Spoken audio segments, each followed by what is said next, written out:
The 2027 Toyota Sequoia TRD Pro has a rare problem. No other TRD Pro shares it. Its off-road hardware turns against it. Every TRD Pro is built to climb. But this is the only one also asked to carry a family of 7, and that job breaks it. The problem starts at the tailgate. It carries less than a compact crossover. That is the paradox this entire review has to solve. First, the good, because there is a lot of it. Subscribe now so you know what those 7 seats cost before you sign.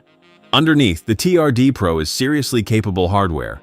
33-inch all-terrains, a locking rear differential, skid plates, and just over 9 inches of ground clearance. On paper, it will go almost anywhere you point it.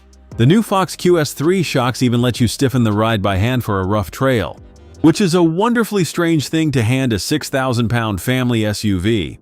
And the engine underneath is where the trouble quietly begins.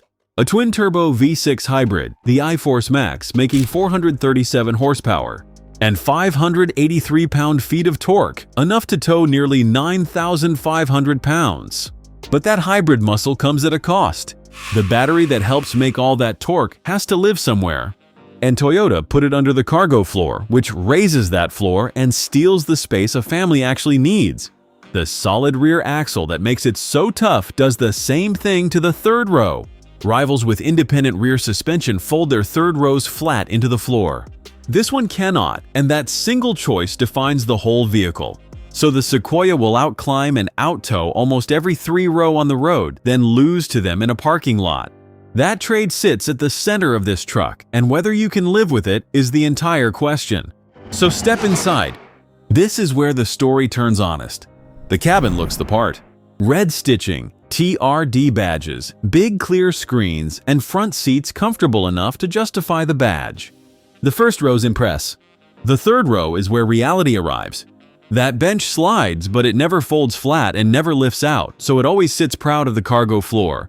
And underneath it hides the hybrid battery. The load floor sits raised and tiered.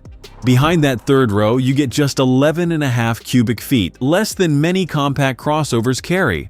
Slide the bench forward into your passenger's knees and it grows to 23. A Tahoe swallows more than double that. And here is the honest problem, because the Chevrolet Tahoe Z71 costs about $15,000 less and still outcarries it. Its independent rear suspension folds the third row flat and frees up 25 cubic feet. The Sequoia answers with more torque and better fuel economy, but it loses the practicality contest outright. It is also thirsty, rated at just 20 mpg combined, the priciest and thirstiest TRD Pro Toyota sells. For 2027 it gets Honeycomb yellow, while Hot Honey stays with the smaller 4Runner. Buy it if you really want a 3-row that will follow a pickup off the pavement. Skip it if you mostly haul people and their gear, because a Tahoe or an Expedition simply fits more. It starts just over $85,000, and the numbers on screen now show you exactly what that money buys. The Sequoia knows what it is, an off-roader that seats 7 and asks its family to compromise. If raw capability is what you want, the Tundra TRD Pro is the one to watch next.